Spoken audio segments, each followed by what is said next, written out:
तो चलिए आज बात करते हैं प्लेस्टेशन 4 और प्लेस्टेशन 5 की। एक सीधी साली तुलना। सवाल यह है कि क्या PS5 बस एक छोटा-मोटा अपग्रेड है या फिर गेमिंग की दुनिया में एक बहुत बड़ी छलांग।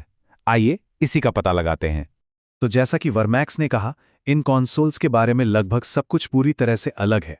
और सच कहूं तो ये लाइन ना पूरी कहानी बता देती है। हम यहाँ किसी मामूली अपडेट की बात नहीं कर रहे हैं, बिल्कुल नहीं। PS5 टेक्नोलॉजी और गेमिंग एक्सपीरियंस में एक बुनियादी बदलाव लेकर आया है। ठीक है, तो आज हम क्या-क्या देखने वाले हैं। सबसे पहले बात करेंगे कि ये जनरेशनल डिवाइड है क्या। फिर देखेंगे स्पीड का वो एहसास जो सब कुछ बदल देता है। उसके बाद तस्वीर के पीछे की पावर को समझेंगे। नेक्स्ट जेन एक्सपीरियंस कैसा है, कौन-कौन से गेम्स खेल सकते हैं, और आखिर में सबसे बड़ा सवाल कि फैसला क्या होना चाहिए। तो चलिए शुरू करते हैं हमारे पहले सेक्शन से। देखिए, PS4 और PS5 के बीच का जो फर्क है ना, वो सिर्फ एक नंबर का खेल नहीं है। ये असल में गेमिंग के एक पूरे नए दौर की शुरुआत है। एक ऐसा दौर जहां सब कुछ, मेरा मतलब है सब कुछ, स्पीड से लेकर फील तक पूरी तरह बदल गया है। अच्छा, अब आते हैं उस चीज पर जो शायद सबसे बड़ा, सबसे ज्यादा महसूस होने वाला बदलाव है, और वो है स्पीड, लोडिंग स्पीड। यकीन मानिए, ये एक ऐसा अपग्रेड है जो गेम खेलने का पूरा तरीका ही बदल देता है। अब मैं आपको कुछ नंबर्स दिखाऊं, उससे पहले एक सवाल।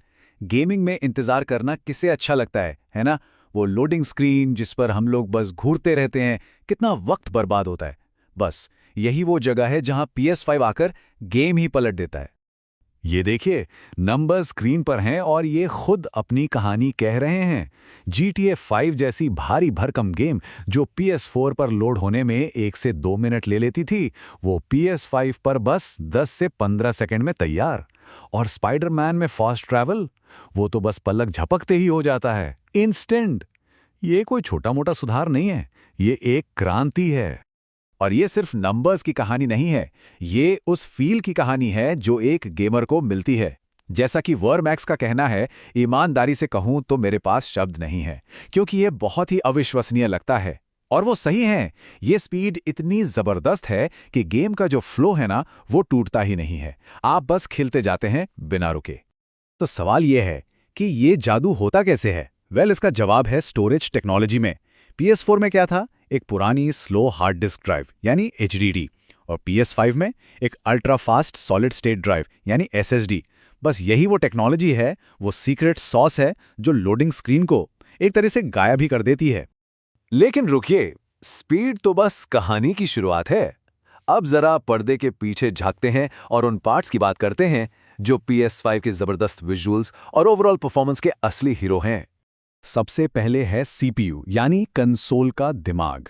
PS4 का जैगुआर CPU सच कहूं तो अब काफी पुराना हो चुका है। दूसरी तरफ PS5 में है Zen 2 CPU जो एक मॉडर्न पावर हाउस है। इसका नतीजा गेम में बेहतर फिजिक्स, ज्यादा स्मार्ट AI और एक स्टेबल मक्खन जैसा फ्रेम रेट। अब जरा ग्राफिक पावर पर नजर डालिए। ये चार्ट देखिए, PS4 कहां 1.84 टीफ्लॉप्स पर था और PS5 सीधा 10.28 टीफ्लॉप्स पर, मतलब 5 गुना से भी ज्यादा का जंप। यही वजह है कि PS5 पर गेम्स इतने कमाल के दिखते हैं।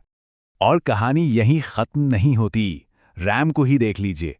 PS5 में PS4 से 2 गुनी और उससे भी ज्यादा तेज रैम है।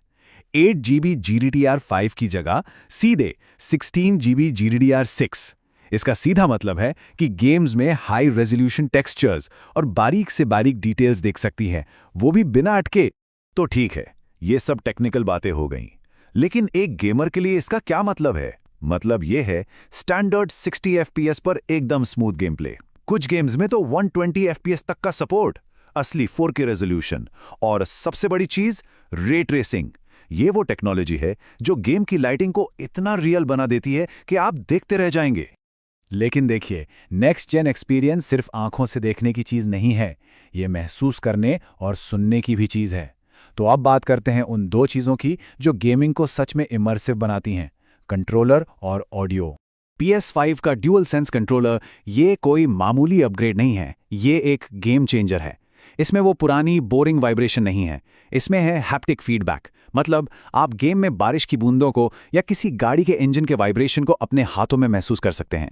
और अडैप्टिव ट्रिगर्स, जब आप तीर कमान खींचते हैं तो ट्रिगर सच में टाइट हो जाता है। ये एक्सपीरियंस को एक अलग ही लेवल पर ले जाता है। ऑडियो की बात करें तो यहाँ भी एक जबरदस्त अपग्रेड है, PS5 की टेम्पेस्ट 3D ऑडियो टेक। ये कमाल की चीज़ है।